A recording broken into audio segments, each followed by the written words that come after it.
So the previous times we've had you on, we've talked about, life in North Korea and your escape to China and how horrible that was. But I'm curious today to talk a little bit about how you transitioned from, like the worst authoritarian societies in the planet, transition to the free society of South Korea and then later the United States. I mean, what was that process like? Where do I begin? um, I still do think I'm still like adjusting. Every day I'm like shocked by many, many different things. So it's definitely a journey for me to get there. And I don't know if I'm gonna ever become like American, but I'm trying my best. What's a specific thing that shocked you recently after living in the West for several years? Honestly, so yesterday I went out with my friend to a bar with my North Korean girlfriend, right? And then, yeah, a lot of girls were trying to make out with us. And initially we thought they were like girlfriends, right? We are very innocent. And then later they were trying to kiss. I was like, oh no. You might have picked the wrong bar, Yeonmi. It was a normal bar, but so like in North Korea, right? We don't know the concept of gay or lesbian. There's no vocabulary for it. Are there bars in North Korea? No. This is a very different experience. Yeah, the bar I got adjust to, but that part I was very flattered. It's lovely, but we still, do not. I think she and I wasn't fully aware that here how normal that thing was. Yeah, I have that same problem too when I go to a bar. It's just all the girls try to kiss you. Yeah, and I just have to be like, look, this is strange for me, adjusting to a free society. That is so embarrassing. Well, I can see how that's a culture shock. Because North Korea, they don't really teach you about human sexuality, I'm betting. That's the thing, like the romantic love isn't something celebrated in the society. It's something, frowned upon. Like even current generation, when people fall in love and get married, people like mock at them. And they think that's a very bad thing. It had to be set up by the party or by parents, by neighbors, right? Through that way people meet. So I'm sure Shelly knows Mao time, they were not like encouraging people to date and talking about love. I guess you could be united by your revolutionary love of Mao Zedong. Yeah, exactly. Yeah, that was the reason why you have to be united and become a joint family. That was your goal you need to share. Have babies for Mao. But of course, like the or not have babies for Mao. I don't know if this is the case in North Korea, but in China during the Maoist times, it was like people would still fall in love and have premarital sex. It just was like something everybody did, but no one talked about because it was officially frowned upon, just kind of like fairly commonplace. Wow. Interesting.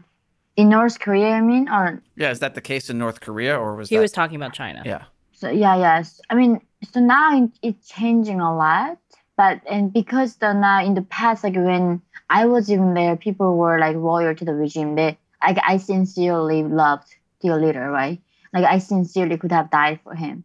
But now I'm meeting like a lot of current defectors who were born in 2000. I don't know how people possibly be born then, but they are. So those young kids are coming out and say, they don't care. Just the only reason they follow the rules is to survive, because the punishment got a lot heavier. I don't know if you guys follow that news. Recently, Kim Jong-un declared the war against the K-pop. So he said that the worst thing people can do is watching K-pop. Well, even a clock is right twice a day. You mean a broken clock? A broken clock is right twice a day. True. I can see that why Kim Jong-un would not like K-pop, because I bet why do you think that? Well, if you just look at the history also of communism in Eastern Europe and kind of what led to a lot of the fall of communism, like some of it was based in religions, like the Christian churches were definitely like a huge like bed of like resistance against communism, but also Western culture, rock and roll culture. Like this is the 80s, 70s and 80s, right? So blue jeans, rock and roll, Bruce Springsteen, like these things were considered forbidden in, places like Romania, East Germany, the USSR, and a lot of young people would secretly listen to them.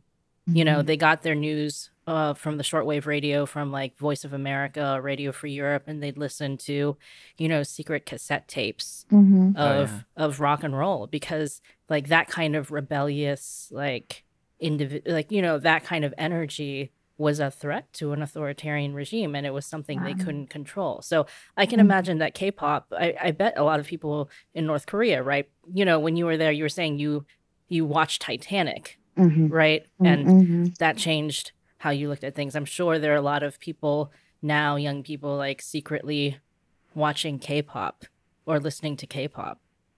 So I wouldn't be surprised. I mean, even in China, when my parents were young, there was a Taiwanese singer named Teresa Tung, and her music was banned in China because she was Taiwanese. And also she sang a lot of covers of American songs and different things too. And so my parents and like people in their generation, they would pass around like cassette tapes, like bootleg cassette tapes of her music, even though it was forbidden. So yeah, I can totally understand the K-pop thing. So the thing is, like, China, right? Right now under current CCP, and even Iran or Cuba, people have access to K-pop or like any kind of genre of entertainment. So, but then does that lead to a revolution? It doesn't seem like it. So that's why I'm saying, like, the almost like Kim Jong-un's fear of foreign information is almost paranoia. Like, there is no guarantee watching K-pop gonna start the revolution and demanding your freedom. So do you think so? Like, I don't know. Is it like worth of his paranoia? I don't think. I don't know. When I listen to K-pop, I do have an urge to kill. Well, I was going to say, like, I don't think the Soviet Union fell because of rock and roll. Or jeans. Or David Hasselhoff, even though he should take some credit for the Berlin Wall falling. Yeah. But but it was a part of it, right? And I think what you have is the Soviet Union had, on one hand, they'd been at this Cold War with the U.S. and this very, very expensive weapons buildup against the United States. So the regime was really depleted in a way that left people increasingly unhappy in terms of their material lifestyle. And then on top of that, you had Gorbachev, who had already been suggested this idea of perestroika, and this idea that Western things, and Glasnost, the idea like Western things could be like okay. And so like on one hand, people were increasingly miserable as the Soviet Union was depleted. Number two, they had access to Western culture. And I think it was the combination of these two things and probably a few other factors that allowed that to happen. But if you look at China, China's not depleted, right? China has a lot of material resources because, American investors are giving it to them, right? And so you can have as much, BTS, K-pop in China as you want. That itself is not going to cause the regime to fall. So I think the question for Kim Jong-un might be more like, if he feels that his regime is so weak and depleted and people are so unhappy in every other aspect of their lives, then like anything could be that catalyst, right? So K-pop or, Titanic or whatever movies come out in the last 20 years. Yeah, I mean, I think China is a different situation now than, the Soviet Union or a lot of things because of I think the Chinese Communist Party realized after 1989, the Tiananmen Square massacre basically is that they had to control the hearts and minds of people a different way. So they started that whole patriotic education campaign, and they were able to use nationalism in a way that was very effective, so that now a lot of Chinese people, like pride in being Chinese is kind of like caught up with the Chinese Communist Party. And because they're, like Matt said, so economically successful, most people, I think there's still like a lot of kind of dissatisfaction in Chinese society, but it's not like it was in Eastern Europe, when you had the bread lines and you had, Western things were a symbol of like some kind of hope for them. Mm-hmm. And so Chinese people are now taught that like the Chinese Communist Party, like China under, socialism with Chinese characteristics is superior to the Western model. So, and when you have like Chinese, like rich Chinese, students come to the West with driving their Porsches and stuff like that, they don't see America as a place of freedom. They just kind of see it as not as good as, where they came from. Well, so I guess the question, Yeonmi, about North Korea would be that, for people living in North Korea now, do they feel that their lives are getting better and that there's hope within the North Korean system? And if so, K-pop maybe doesn't matter, right? So how are people in North Korea feeling? So yeah, it's I do talk to people in North Korea, and also I talk to people work. The officials got out of North Korea legally with the official permit working in Russia and China. I talk to them very regularly. Nobody has a faith in the system, including the elites, not to mention the people in the bottom. The only reason for me is like, now I understand why they're maintaining it, even as an elite, is that fear, right? If they escape, then their 3 generations of their family are gonna be executed.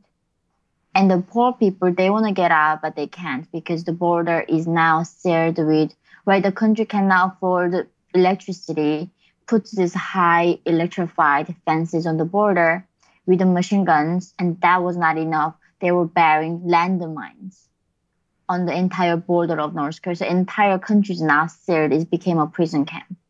So that's the thing. Nobody has a faith, and just all they have is fear, and that's the thing. Like Kim Jong-un executes way more people than anybody, and the rates of execution is going up and up because he just really has nothing left to do controlling the people. And I don't know, like, is that maybe fear isn't enough to control the people? Right? In the past, they were at least try to pretend they were the beloved mother party. We are thankful to have them, but they don't even pretend anymore. Like if you disagree, I'm gonna kill you.